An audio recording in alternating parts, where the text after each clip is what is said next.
Hello everyone, स्वागत है आपका अपने ही चैनल इंग्लिश टैंकर में। गाइस, आज जो मैं वीडियो आप लोग लेकर आई हूँ, ये बहुत लोगों ने मुझे कहा था कि इसका मीनिंग क्या होता है, हमें नहीं समझ में आता। जब आप स्टोरी करवाते हैं तो ए एन द, इसकी हिंदी क्या होती है। तो आज मैं वही आपको समझाऊंगी बहुत डिटेल के साथ। ठीक है, इसको ये वीडियो बहुत इंपॉर्टेंट है। जो भी बच्चे एग्जाम देते हैं उनके लिए बहुत छोटी छोटी गलतियाँ होती हैं जो वो करते हैं वहाँ पर। तो आज हम उन्हीं को देखेंगे, बहुत अच्छे से समझेंगे। तो इस वीडियो को एंड तक देखना ताकि जितने भी कंफ्यूजन है आपके वो आज ही कंप्लीट दूर हो जाएं।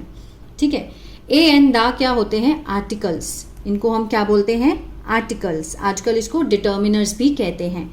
ए और एन क्या होते हैं? Indefinite article. और द क्या है? Definite article.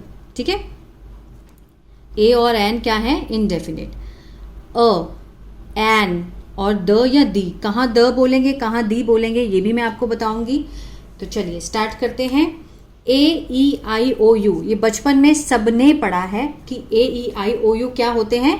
ये होते हैं वॉवल्स। जैसे हिंदी में स्वर होते हैं, छोटा अ, बड़ा ई, छोटी ई, उ, ए, ओ, ये क्या है? स्वर हैं, हिंदी के स्वर हैं। इसी तरह से इंग्लिश के भी स्वर होते हैं, 5 होते हैं। ए ई आई ओ यू, इनको हम क्या कहते हैं? वॉवल्स। इनके साथ हम एन लगाते हैं और ये जो बाकी लेटर्स जो बच जाते हैं सारे, उनको हम बोलते हैं कॉन्सोनेंट्स। इनमें से कौन से लेटर्स निकल गए?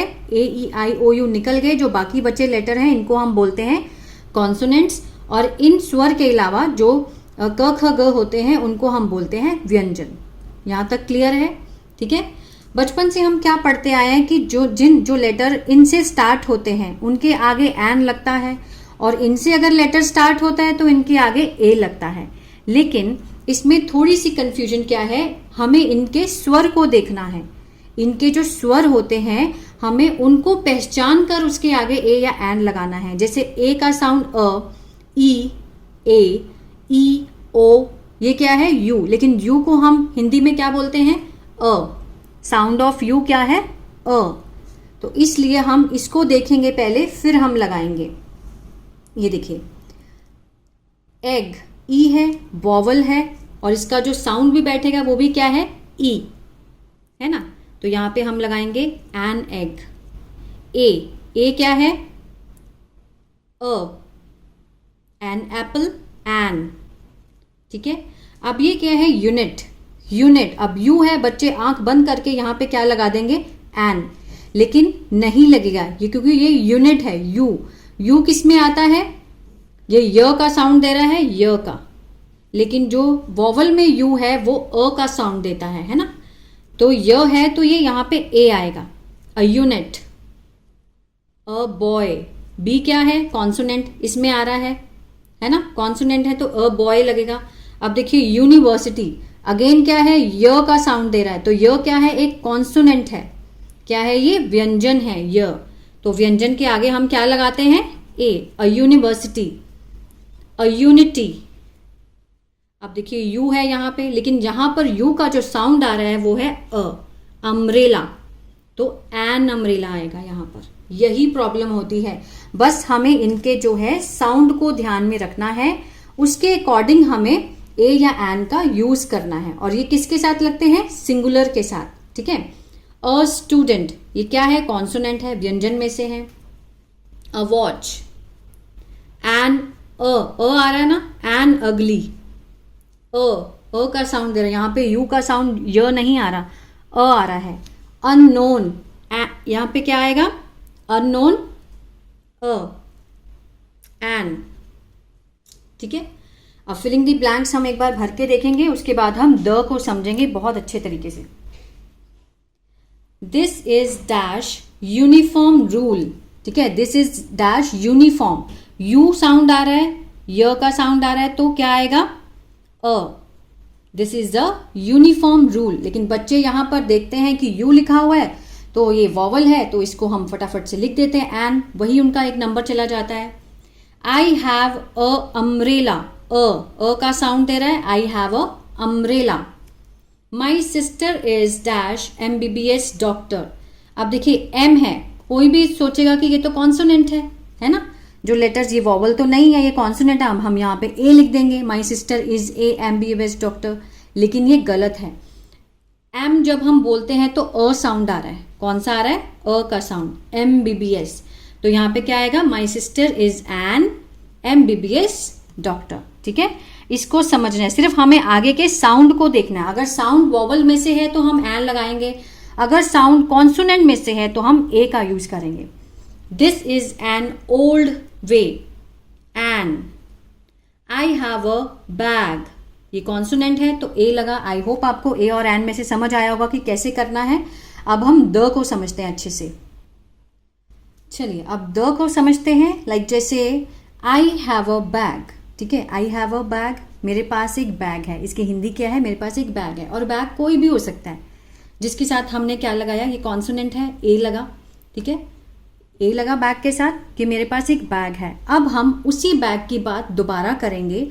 जैसे the bag is made of leather, कि मेरे पास जो बैग है वो बैग जो है मीन्स, अब को पहले बैग क्या था, एक कॉमन था, मतलब किसी के पास भी हो सकता है। लेकिन अब जब मैं सेकेंड लाइन में बैग की बात कर रही हूं तो वो बैग जो है वो स्पेसिफिक हो गया हमारे लिए, हम उस बैग के बारे में और बता रहे हैं।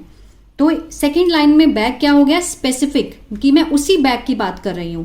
आई have a bag, the bag is made of leather, कि वो जो बैग है वो लेदर का बना है। तो यहां पर क्या हो गया, बैग क्या है, स्पेसिफिक हो गया। यहां पे बैग कॉमन था, मीन्स किसी के पास भी हो सकता है बैग, तो ठीक है, एक नॉन स्पेसिफिक के लिए यहाँ पे बैग नॉन स्पेसिफिक गिना जाएगा। और यहाँ पर मैंने जो बैग की बात करी तो बैग के बारे में हम कुछ और बता रहे हैं। तो बैग क्या है, हमारा मुख्य केंद्र बन गया ना, कि वही जो बैग है, वो जो बैग है वो लेदर का बना है। ठीक है, बनाया गया है। अब अगर हम एक और एग्जाम्पल लें तो लाइक जैसे मुझे एक पेन गिफ्ट मिला, ठीक है, मान लीजिए मुझे एक पेन गिफ्ट मिला, तो मुझे आई हैव अ पेन, मेरे पास एक पेन है ना, आई हैव अ पेन। लेकिन मुझे वो पेन नहीं चाहिए, मुझे वो पेन चाहिए, the pen I have purchased, the pen I have purchased. ठीक है, मुझे वो पेन चाहिए जो मैंने खरीदा है। द पेन मीन्स जब हम नाउन को स्पेसिफिक कर देते हैं। इसमें क्या है, जो पेन किसी के पास भी हो सकता है, कोई भी पेन हो सकता है, ठीक है ना। इसमें क्या है, नॉन स्पेसिफिक है। क्या है, ये जो नाउन है, ये क्या है, नाउन है, ये क्या है, नॉन स्पेसिफिक है। और इसमें क्या हो गया, पेन क्या है, इसमें स्पेसिफिक है, मीन्स हम उसी पेन के बारे में बात कर रहे हैं। खास बना दिया हमने उस पेन को, कि मुझे तो वही पेन चाहिए जो मैंने खरीदा है, द पेन। ठीक है, इस तरह से द का यूज होता है जब नाउन को स्पेसिफिक नाउन के साथ द लगता है और नॉन स्पेसिफिक के साथ हम ए लगा देते हैं। ठीक है ना, नॉर्मल मीन्स कॉमन। अब हम देखेंगे कि जो द या दी कैसे लगेगा। ये देखिए, ए ई आई ओ यू क्या होते हैं, स्वर। अगर इनके आगे, ठीक है, अगर इन लेटर से स्टार्ट हो रहा है, वॉवल से जब कोई नाउन स्टार्ट होता है तो उसके आगे जो हम द लगाते हैं हम उसको दी बोलेंगे, means the end, the end, the apple, the earth. यहां पर हम क्या लगाएंगे, द लगेगा, लेकिन जो उसका साउंड होगा वो क्या निकलेगा, दी। और जब हम कॉन्सोनेंट के साथ, व्यंजन के साथ कोई वर्ड लगाएं, वर्ड के साथ हम द लगाएंगे तो उसका जो साउंड होगा द का वो द ही रहेगा। The bag, the question, the kite, ठीक है, और भी बहुत सारे हैं। तो इनके साथ हम क्या लगाते हैं, द। समझ आया, कहाँ दी लगता है और कहाँ द। वॉवल से शुरू हो तो हम दी लगाएंगे और कॉन्सोनेंट से स्टार्ट हो तो हम द का साउंड देंगे। और ये भी समझ आ गया आपको कि जो भी नाउन स्पेसिफिक होते हैं मीन्स खास, ठीक है, वहां पर हम द का यूज करते हैं। अब ये देखिए कहाँ द का यूज होना है, रिवर्स, जैसे the Ganga, the Nile, mountains, the Taj Mahal, monument, sorry monuments, ठीक है, द ताजमहल, ओशन, समुंदर, द पैसिफिक ओशन, ठीक है, सर्टन जैसे बुक्स होती हैं, the Bible, the Quran, families जैसे उनके the Grovers, the Bhatias, the Narangs, इस तरह से। टाइटल, कोई डेजिग्नेशन होती है, the prime minister, the principal, newspaper, magazine, the Hindu, the Indian Express, ठीक है, इस तरह से हम क्या है उसमें द का यूज होगा आगे, क्योंकि ये क्या है, स्पेसिफिक है, खास है। सन, मून, इनके साथ भी द का यूज होता है। ये देखिए मेरे पास 7th की बुक है, उसमें हम देखते हैं the is used before a few of country names, the United state of America, the West Indies, the United kingdom.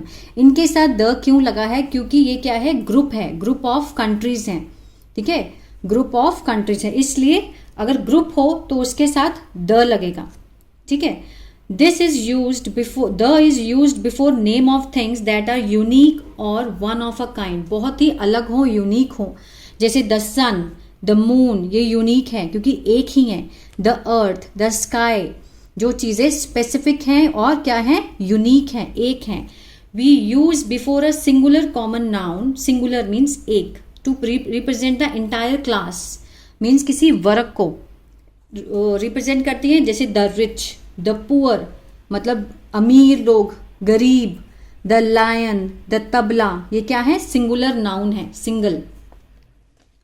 आगे है this is used before all superlatives, the sweetest song, the most beautiful painting, the darkest cloud, superlative degree जो होती है, ठीक है, जिसमें the most, the best book, इस तरह से। The is also ordinal and the other similar adjectives that show order, the fifth key, the first women, the next chapter, the previous teacher means एक ordinal numbers की जब बात होती है तो parallel structure, the sooner you go the better, the more I give the more he wants, ठीक है। I hope ये वीडियो आपको अच्छा लगा गाइज, और जितने भी आपके डाउट्स होंगे मुझे लगता है वो क्लियर हो गए होंगे। अगर फिर भी कोई डाउट हो तो वो मुझे कमेंट करके पूछ सकते हैं, मैं उसका आंसर ज़रूर दूंगी। God bless you.